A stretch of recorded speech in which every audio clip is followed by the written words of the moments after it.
Some men are born heroes. They can look fear in the face and wonder what it is.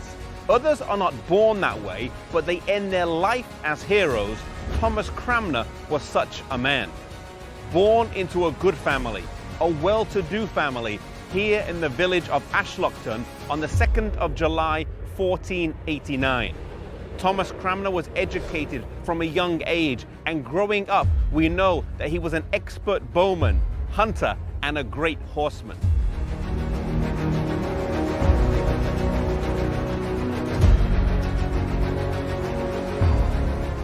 He enrolled at Cambridge University at the age of 14 and earned his BA in 1511. He was then elected a fellow here at Jesus College and earned his Doctor of Divinity in 1523. He lost his fellowship a year later when he got married, but a year after that, when his wife and child died, he regained his fellowship.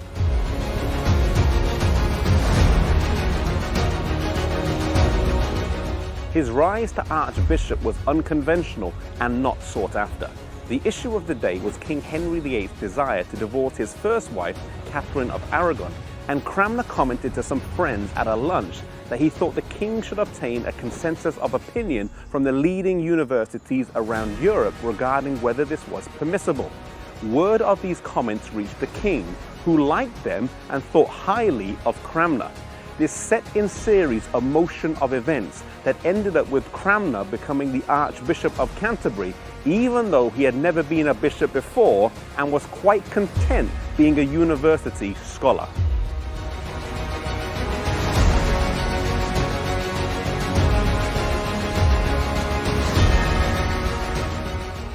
Henry subsequently divorced Catherine and married Anne Boleyn, whose daughter, Elizabeth, later Queen of England, was goddaughter to Cranmer.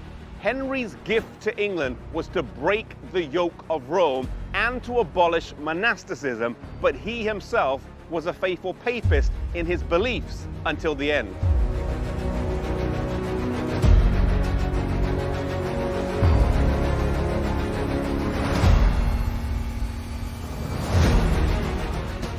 At the coronation of Edward VI, Cranmer preached a sermon likening him to the biblical boy king Josiah.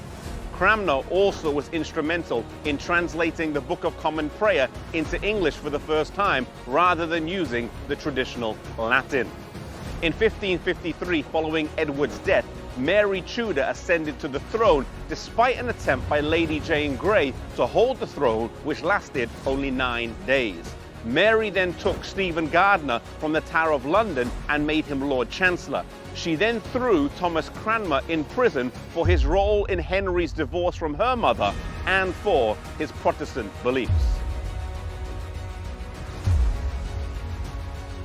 Cranmer spent 2.5 years in prison, during which time he was brought to the roof of the prison to watch the martyrdom of Ridley and Latimer in an attempt to make him recant, which he eventually did, pledging his allegiance to Catholicism, but this did not secure his freedom. He was finally brought to trial here at St. Mary's Church, where he was forced to listen to a 2-hour sermon denouncing himself.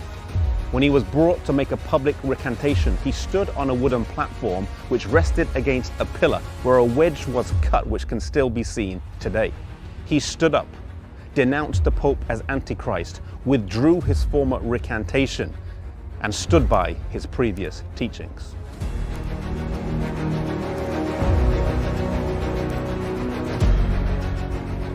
He was taken to the place of his execution, and as he reached the flames, he held his right hand in first, the same that had signed the recantation, saying, "This hand hath offended, it shall first be burned." He held it there for a while before collapsing into the flames.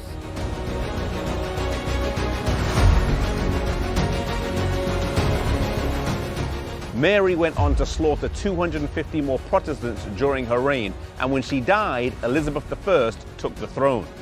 One of her first acts as regent was to revive the Book of Prayer, written by Cranmer, which was a fitting tribute to the man who was her godfather.